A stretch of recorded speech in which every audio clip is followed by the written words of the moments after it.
नमस्कार, स्वागत है आपका जी बिहार झारखंड पर। मैं हूं आपके साथ प्रीति नेगी। बुलेटिन की शुरुआत करेंगे 100 शहरों की खबरों के साथ।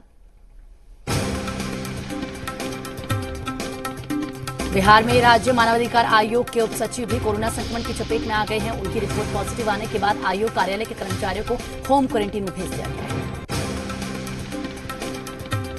बांका के अमरपुर में एक दारोगा की मौत कोरोना से हो गई है, जबकि डीएम दफ्तर के 4 स्टाफ भी कोरोना पॉजिटिव पाए गए हैं और डीएसपी समेत डॉक्टर भी संक्रमित हैं।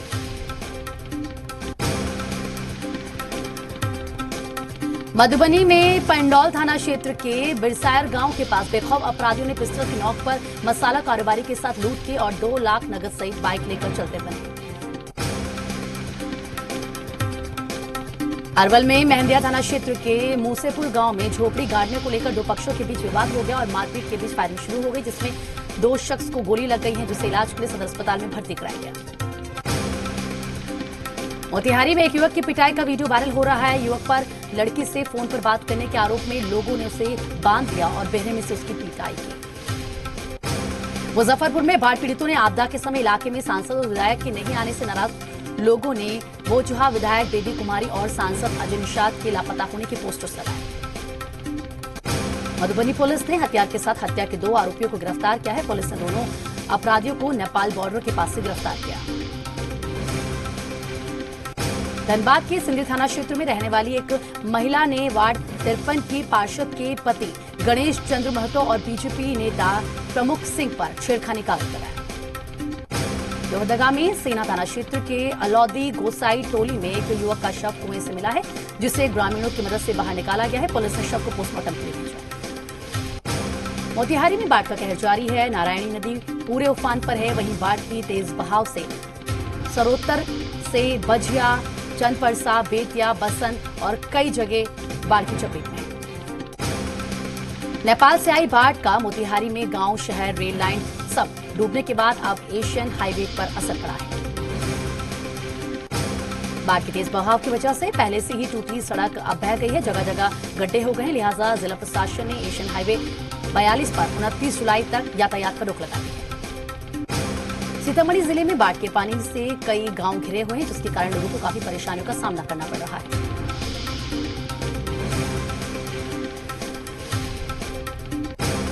बाढ़ की वजह से बुलाकीपुर पंचायत टापू में तब्दील हो चुका है, लेकिन अभी तक यहां प्रशासन की टीम मुआयना करने तक नहीं पहुंची, जिससे लेकर लोगों में आक्रोश है।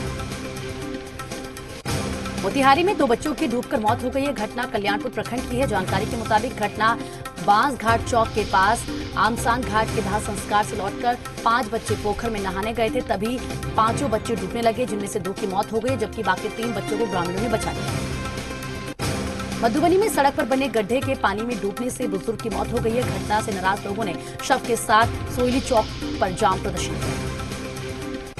नालंदा के मानपुर थाना क्षेत्र के गोंगड़ी के सोयवा नदी में 4 बच्चे डूब गए हैं, जिनमें से 3 बच्चों को सुरक्षित निकाल लिया गया, जबकि 1 बच्चे की मौत हो गई।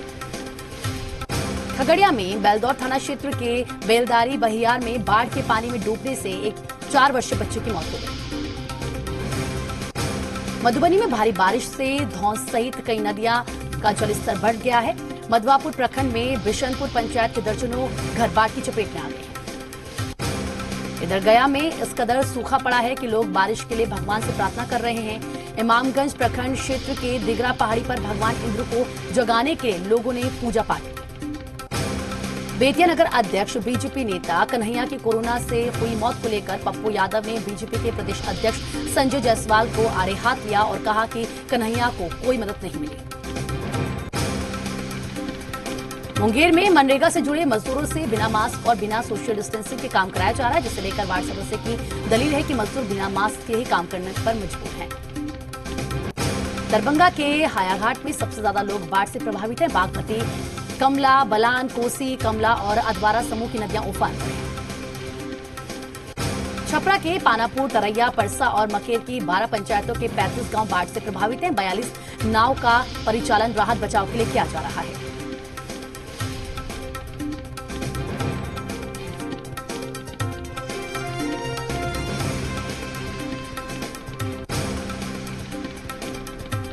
सारण बांध टूटने से छपरा के मसरक और पानापुर प्रखंड के कई गांव जलमग्न हो गए हैं। ऐसे में सामाजिक कार्यकर्ता सुधीर सिंह ट्रक में राहत सामग्री भरकर चंद्रिका मोड़ पहुंचे और बाढ़ पीड़ितों की मदद की।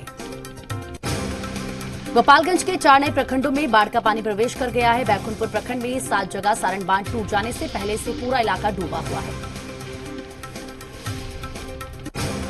गोपालगंज में सारण बांध टूटने के कारण छपरा के पानापुर और तरैया प्रखंड में आम लोगों की परेशानी बढ़ गई है। स्थानीय विधायक बता दें आपको कि लगातार पीड़ितों से वो मुलाकात करें और सरकार पर बाढ़ पीड़ितों को मदद में असफल रहने का आरोप लगाते हुए बाढ़ पीड़ितों के लिए सुविधाओं की मांग कर रहे हैं। गोपालगंज जिले के 4 प्रखंड मांझागढ़, बरौली, सिद्धवलिया और बैकुंठपुर इलाका बाढ़ से प्रभावित है। कई गांवों में चारों तरफ तकरीबन 5 फीट तक पानी पहुंच चुका है। मुजफ्फरपुर में बूढ़ी गंडक भी रौद्र रूप में है। शहरी क्षेत्र के अलावा कई प्रखंडों में भी बागमती, गंडक और बूढ़ी गंडक नदी का जलस्तर खतरे के निशान से ऊपर है। मोतिहारी में एनडीआरएफ राहत बचाव कार्य में जुटी हुई है। एसडीएम अरेराज ने बोट लेकर बाढ़ में फंसे लोगों को निकालने पहुंचे। अरेराज एसडीएम ने बोट से अपने इलाके का जायजा लिया। मोतिहारी में एनएच 28 पर चील झपटी में शरण लिए बाढ़ पीड़ितों के बीच अब तक कोई राहत नहीं पहुंच पाई है। यहां के बाढ़ पीड़ितों को ना तो कोई राशन मिला है और ना ही कोई प्लास्टिक अब तक मिल सकी है। सीतामढ़ी जिले में बाढ़ के पानी से कई गांव घिरे हुए हैं, जिसके कारण लोगों को काफी परेशानियों का सामना करना पड़ रहा है। मोतिहारी में एक युवक की पिटाई, युवक पर लड़की से फोन पर बात करने का आरोप, चिरान मिल में बांधकर बेरहमी से की पिटाई, युवक के छोटे भाई ने पुलिस को दी सूचना। आरा के नवादा थाना इलाके में बदमाशों ने एक शख्स की हत्या कर दी। उसे घर से बुलाकर पेट और सीने में गोली मार दी थी, जिस कारण उसकी मौत हो गई। घटनास्थल पर ही पुलिस बदमाशों की गिरफ्तारी के लिए लगातार छापेमारी कर रही है। अरवल में मेहंदिया थाना क्षेत्र के एक गांव में वर्चस्व को लेकर फायरिंग में एक व्यक्ति घायल हो गया। इलाज के लिए सदर अस्पताल लाया गया।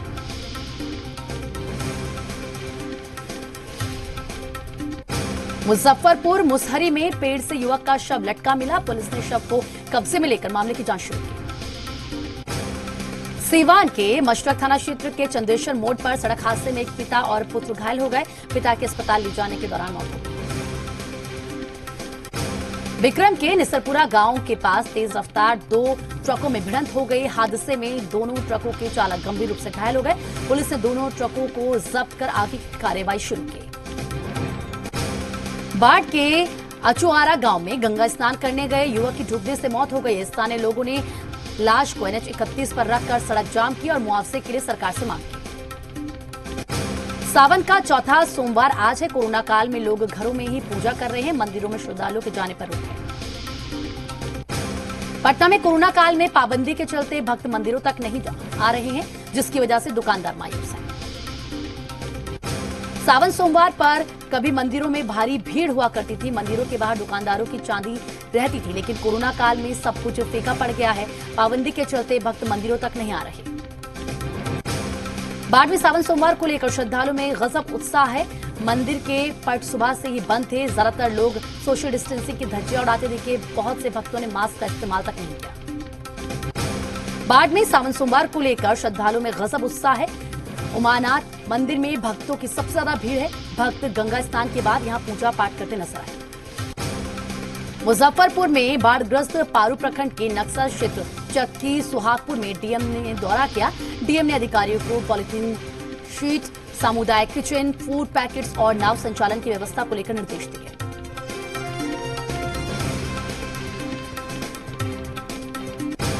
बक्सर में शर्मसार करने वाली तस्वीरें वायरल हो रही हैं। स्वास्थ्य महकमे की बड़ी लापरवाही के कारण एक नवजात की मौत हो गई। वीडियो में बच्चे के परिजन कंधे पर ऑक्सीजन सिलेंडर अपने हाथों में लेकर अंदर मासूम को बक्सर सदर अस्पताल पहुंचा रहे हैं, जहां बच्चे की मौत हो गई। पटना के कंकड़बाग में Medivarsal multi super speciality hospital नवनिर्मित अस्पताल है। अस्पताल में कुछ ही दिन पहले चिकित्सीय सुविधाएं शुरू की गई हैं। 100 बेड के अस्पताल में कोरोना का भी इलाज होगा। चतरा के प्रतापपुर में कंटेनमेंट जोन की धज्जियां उड़ रही है। मजिस्ट्रेट के बार बार समझाने के बाद भी कोई असर नहीं पड़ रहा है। बैरिकेडिंग तोड़कर लोग खुलेआम घूम रहे हैं। पटना के राजीव नगर में कोरोना के मामले अचानक बढ़ने लगे हैं, जिसके बाद इलाके को सील कर दिया गया है। जिला प्रशासन ने रोड नंबर 1 से लेकर 24 तक के कई रोड को बंद कर दिया है। जहानाबाद के नगर थाने में तैनात दारोगा की कोरोना के चलते मौत हो गई है। मृतक दारोगा का नाम गजेंद्र प्रसाद है। उनकी 20 जुलाई को कोरोना रिपोर्ट पॉजिटिव आई थी। हजारीबाग में इचाक प्रखंड के ढाड़ा पंचायत में टूरिस्ट समाज का धंधा कोरोना के चलते चौपट हो चुका है। ये भुखमरी की कगार पर पहुंच चुके हैं। कोडरमा के तिलैया थाने में 3 जवान और 1 अधिकारी कोरोना संक्रमित हो चुके हैं। इसके बाद 48 घंटे के लिए तिलैया थाने को सील किया गया। छपरा में लॉकडाउन को लेकर पुलिस अलर्ट पर है। मास्क नहीं लगाने और बेवजह घर से बाहर निकलने वालों की सघन जांच से हड़कंप मचा हुआ है। शहर से लेकर ग्रामीण इलाकों में भी पुलिस अलर्ट पर है। आरा में कोरोना के बढ़ते मामलों को देखते हुए जिला स्वास्थ्य विभाग ने सदर अस्पताल में 50 बेड का आइसोलेशन वार्ड बनाया है। इसके साथ ही 5 प्राइवेट अस्पताल को भी आइसोलेशन वार्ड बनाने की तैयारी की जा रही है। छपरा में लॉकडाउन के दौरान भी शराब माफिया तस्करी करने में लगे हुए हैं, जिसे लेकर मडोरा पुलिस और उत्पाद विभाग ने छापेमारी करते हुए कंटेनर शराब जब्त की। मधुबनी में खजौली प्रखंड के सरावे शामपट्टी गांव में महीने से बिजली ट्रांसफार्मर जलने के बाद ठीक नहीं हुआ है, जिसे लेकर ग्रामीणों ने सड़क जाम कर बिजली अधिकारी के सामने प्रदर्शन किया। चारा घोटाला मामले में सजायाफ्ता रिम्स के पिंक वार्ड में इलाजरत आरजेडी सुप्रीमो लालू यादव की शनिवार को कोरोना जांच कराई गई थी। रविवार को उनकी रिपोर्ट नेगेटिव आई है, लेकिन लालू के सेवादारों की रिपोर्ट पॉजिटिव आई है। फिलहाल उनका उपचार शुरू किया गया है। सरकारी योजनाओं के शिलान्यास और उद्घाटन को लेकर जामताड़ा में राजनीति शुरू हो चुकी है। जामताड़ा के गोराई नाला में पावर सबग्रिड के शिलान्यास को लेकर बीजेपी और कांग्रेस ने एक दूसरे पर पलटवार किया। सांसद ने इसे प्रोटोकॉल का उल्लंघन बताया, तो वहीं इस मामले को लेकर कांग्रेसी विधायक इरफान अंसारी ने कहा कि क्षेत्र के विकास के लिए मैं योजना स्वीकृत करता हूं। संसद क्षेत्र के विकास में विफल रहे और ऐसे में शिलापट में नाम को लेकर हल्ला करने का कोई तुक नहीं बनता है। बीजेपी प्रदेश अध्यक्ष दीपक प्रकाश ने राज्य सरकार पर निशाना साधा। उन्होंने गठबंधन की सरकार को महागठबंधन की सरकार बताया और सरकार को हर मोर्चे पर विफल बताया। तो वहीं बीजेपी के आरोपों पर जेएमएम ने पलटवार करते हुए कहा है कि विपक्ष कहां है। जेएमएम प्रवक्ता मनोज पांडे ने कहा है कि विपक्ष सकारात्मक सहयोग करे, ये संकट की घड़ी है और यही राज्य की जनता भी चाहती है। देवघर में आज बाबा मंदिर के 5 सुबह 4:15 बजे खोले गए। पट की यहाँ पर हम बात करें, इसके बाद पूरे विधि विधान के साथ सरकारी पूजा संपन्न हुई। सावन के चौथे सोमवारी को रांची के पहाड़ी मंदिर के बाहर सन्नाटा छाया रहा। दरअसल कोरोना संक्रमण को देखते हुए मंदिर खोलने की अनुमति नहीं थी। सावन की चौथी सोमवारी के मौके पर दुमका में बाबा बासुकीनाथ का दरबार सुना रहा। भक्तों को मंदिर में प्रवेश नहीं करने दिया गया। सावन की चौथी सोमवारी को लेकर जामताड़ा में श्रद्धालुओं ने शंकर भगवान को जल चढ़ाया। नारायणपुर के कमरदहा स्थित दुखिया बाबा मंदिर में श्रद्धालुओं ने पूजा पाठ किया। दुमका शिकारीपाड़ा थाना क्षेत्र के गमरा गांव में जंगल में पुलिस ने हत्या कर शव को दफना देने के मामले में पिछले 19 जुलाई से गायब एक युवक की गुमशुदगी का खुलासा करते हुए हत्यारे की निशानदेही पर शव को बरामद किया। पलामू में भाई ने ही अपने सगे भाई की हत्या कर दी। घटना रामगढ़ थाना क्षेत्र के सरहुआ गांव के। यहां एक भाई ने दूसरे भाई पर टांगी से वार कर इस वारदात को अंजाम दिया। देवघर साइबर थाना पुलिस ने बैंक अकाउंट से पैसा उड़ाने वाले 4 साइबर अपराधियों को सो नारायण ठाणी से गिरफ्तार किया। मौके से 8 mobile phone, 2 SIM card, 6 ATM card और 3 पासबुक बरामद किए हैं। पाकुड़ के हरिंडांगा पर जगह जगह गड्ढे होने के कारण कई ट्रक सड़क पर खराब होकर खड़े हैं। ट्रक मालिक अपने पैसे से जेसीबी लगाकर वाहनों को निकाल रहे हैं। बाईपास रोड पर फंसे ट्रकों और वाहनों को अलग अलग राज्यों को जा रहे हैं। बोकारो जिले के गोपालपुर पंचायत अंतर्गत खीराबेड़ा गांव की बच्चों के 2 वक्त की रोटी के लिए बीड़ी बनाने का काम करने को मजबूर है। धनबाद के लोयाबाद थाना प्रभारी का कोयला तस्करों से बात करते हुए ऑडियो वायरल होने के मामले में एसएसपी ने जांच के आदेश दे दिए। धनबाद के वरीय पुलिस अधीक्षक अखिलेश वी वारियर ने Dhanbad DSP law and order DSP को जांच का जिम्मा सौंपा। पाकुड़ के मुफस्सिल थाना क्षेत्र के शैतान खाना गांव में जहरीली गैस से 2 लोगों की मौत हो गई। बताया जा रहा है कि एक घर में टैंकर में डीजल और पेट्रोल केरोसिन रखा हुआ था। टैंकर के अंदर दोनों तेल निकालने के लिए घुसे थे और इसी दौरान दोनों जहरीली गैस की चपेट में आ गए। सिमडेगा के सदर प्रखंड के गरजा से रेंगारी की सड़क पर जगह जगह बड़े बड़े गड्ढे हो गए हैं, जिससे लोगों को काफी परेशानियों का सामना करना पड़ रहा है। कोडरमा के तिलैया थाना क्षेत्र में रोड स्थित कपड़े की दुकान में चोरी हो गई है। दुकान में रखा जीन्स, टी शर्ट, इन्वर्टर समेत कई सामान गायब हो गए। रांची में जैप 2 के सब इंस्पेक्टर के कोरोना से हुई मौत को लेकर झारखंड पुलिस एसोसिएशन ने 50 लाख मुआवजे की मांग की। पाकुड़ में डीसी कुलदीप चौधरी और एसपी मणिलाल मंडल ने मंडल कारा का औचक निरीक्षण किया। उन्होंने जेल अधीक्षक से मंडल कारा में बंद कैदियों की संख्या की जानकारी दी। राजस्थान के राज्यपाल कलराज मिश्र ने विधानसभा सत्र बुलाने की मुख्यमंत्री अशोक गहलोत कैबिनेट की अपील को दूसरी बार खारिज कर दिया। विधानसभा सत्र बुलाने से संबंधित फाइल को राजस्थान राजभवन ने राज्य की संसदीय मामलों के विभाग को वापस लौटा दी। बहुजन समाज पार्टी राजस्थान में गहलोत सरकार का साथ नहीं देगी। बीएसपी ने अपने 6 विधायकों के लिए व्हीप जारी किया। कहा कि अगर मतदान की सूरत बनती है तो वो कांग्रेस सरकार के खिलाफ वोट करें। भारत ने एक बार फिर चीन के 47 और ऐप पर प्रतिबंध लगा दिया है। प्रतिबंधित ऐप में ज्यादातर पहले से प्रतिबंधित किए गए ऐप के क्लोन शामिल हैं। पहले भी चीन के 59 ऐप पर भारत सरकार प्रतिबंध लगा चुकी है। भारत का जासूसी सैटेलाइट चीन के कब्जे वाले तिब्बत के ऊपर से गुजरा। सूत्रों के मुताबिक जासूसी सैटेलाइट EMI सेट के गुजरने से चीन में हड़कंप है। तिब्बत में चीन की सेना के ठिकानों के ऊपर से गुजरा भारतीय जासूसी सैटेलाइट। कनाडा के वैनकूवर आर्ट गैलरी में चीन के वाणिज्य के दूतावास के बाहर भारतीयों और तिब्बतियों ने चीन के खिलाफ प्रदर्शन किया। इंडोनेशिया के रक्षा मंत्री के साथ रक्षा मंत्री राजनाथ सिंह ने मुलाकात की। सीडीएस बिपिन रावत भी मौजूद रहे। इंडोनेशिया के रक्षा मंत्री जनरल प्रबोवो भारत में 3 दिन के दौरे पर है। रक्षा मंत्री राजनाथ सिंह ने इंडोनेशिया के रक्षा मंत्री का स्वागत किया। साथ ही दिल्ली में साउथ ब्लॉक लोन में गार्ड ऑफ ऑनर भी दिया। Rajiv Gandhi foundation, charitable trust और इंदिरा गांधी मेमोरियल ट्रस्ट पर कार्रवाई करने की तैयारी में हरियाणा सरकार। मुख्य सचिव ने जमीनों की जानकारी मांगी। श्रीनगर का अब कोई भी निवासी आतंकी नहीं रहा। आखिरी आतंकी को भी सेना ने मार गिराया। श्रीनगर का आखिरी आतंकी इशफाक रशीद खान मुठभेड़ में मारा गया। जम्मू कश्मीर के शोपियां में सुरक्षा बलों ने आतंकियों के अड्डे का भंडाफोड़ किया है। दाचू इलाके के एक बाग से 4 ग्रेनेड लॉन्चर और चीन में बने 3 ग्रेनेड बरामद किए गए। संयुक्त राष्ट्र की एक रिपोर्ट में कहा गया है कि भारत में कई आतंकी संगठनों की कमान पाकिस्तानियों के हाथ में है। इनमें इस्लामिक स्टेट और अलकायदा जैसे आतंकी संगठन शामिल हैं। अयोध्या में श्री राम मंदिर के लिए भूमि पूजन में अतिथियों की संख्या कम की गई। सूत्रों के हवाले से मिली खबर के मुताबिक 5 अगस्त के समारोह में 125 से ज्यादा अतिथि नहीं बुलाए जाएंगे। भारत के लिए फ्रांस से रवाना हुआ रफाल लड़ाकू विमान। भारतीय फाइटर पायलट विमानों को लेकर भारत आ रहे हैं। 29 जुलाई को अंबाला के एयरफोर्स स्टेशन पर उतरेंगे। जानकारी के मुताबिक दुनिया के सबसे आधुनिक लड़ाकू विमानों में से एक रफाल की तैनाती 1 हफ्ते में हो जाएगी। देश में 14 लाख के पार पहुंचा कोरोना संक्रमितों का आंकड़ा। बीते 24 घंटे में सबसे ज्यादा करीब 50,000 नए मामले। 408 मरीजों की कोरोना से मौत हो चुकी है। वहीं ठीक होने वालों का आंकड़ा 64% पहुंचा। दिल्ली के मुख्यमंत्री अरविंद केजरीवाल ने कोरोना से लड़ाई में दिल्ली के प्रदर्शन पर खुशी जताई है। केजरीवाल ने कहा कि हमें खुशी है कि हमने कोरोना को रोकने में बिना लॉकडाउन के कामयाबी हासिल की है। दिल्ली के मुख्यमंत्री अरविंद केजरीवाल ने राज्य की अर्थव्यवस्था को पटरी पर लाने के लिए वेब पोर्टल की शुरुआत की है, जहां कंपनियां योग्य लोगों को पाने के लिए पंजीकरण करा सकती है। दिल्ली में रेहड़ी पटरी वालों को भी काम करने की इजाजत दी गई है।